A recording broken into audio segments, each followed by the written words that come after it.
Our next guest says canceling the season will be a disaster. GOP Ohio Congressman Anthony Gonzalez, a former wide receiver for Ohio State, is here to weigh in. We don't know what's going to happen. First off, Congressman, your feeling about risks and all, should they play?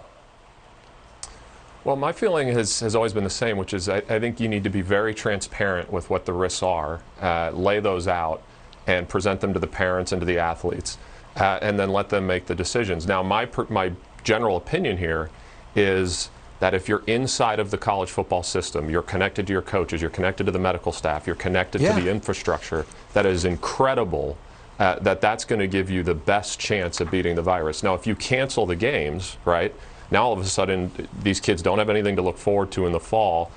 Fridays, Saturdays, Sundays wide open. They'll be out doing what college kids do. And so my argument would be that inside of that college football system, the support system is so incredible that I believe that gives them the best chance of avoiding the virus, but also overcoming it should they contract it. I mean, LSU wants to play. I see Nebraska says that the Big Ten cancels. We'll play outside the conference. And I saw last night Trevor Lawrence, best player in the league, who does not need to play this, has put together a hashtag, We Are United, trying to rally players together, and they want to play, to have a voice in this process. Because right now, you don't even have the NCAA making things. These are conferences meeting with each other, cutting out the players. That doesn't seem right.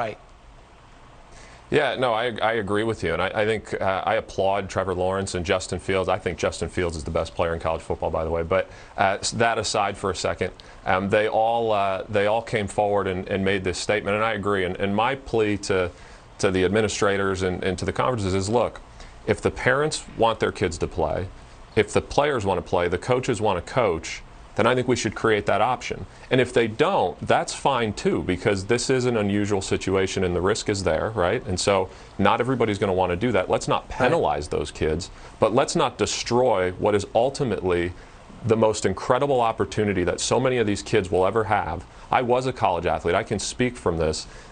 This was the best opportunity I had in my life. I learned more inside of a college locker room than I did anywhere else in my life, and I've had great educational experiences, which I value.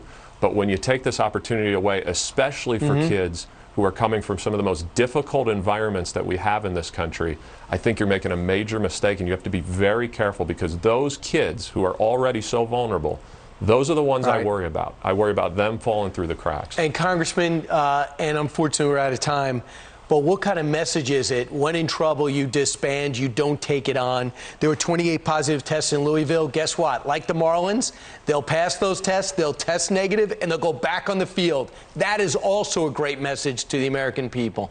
So thanks so much, Congressman, and I hope people are listening to you this morning. Thank you. All right, and to the players. And if you don't want to play, you keep your eligibility, but if you do, give them that option.